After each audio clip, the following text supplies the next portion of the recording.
How to use saved audio on Instagram story. Hello everyone, welcome back to our channel.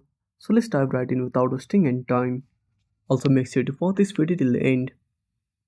So first of all open up Instagram on a device. Now tap on the plus icon at the bottom center. Now select Reels. Now simply record the video or upload the video or photo. Now tap on the music icon. Now simply tap on save. Now select the music. Now tap on next. Again tap on next. Now tap on OK. Now simply scroll down. Now enable the toggle for your story.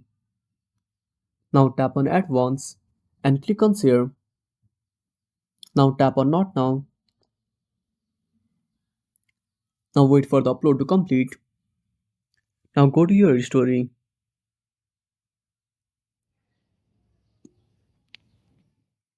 And that's it. Thanks for watching.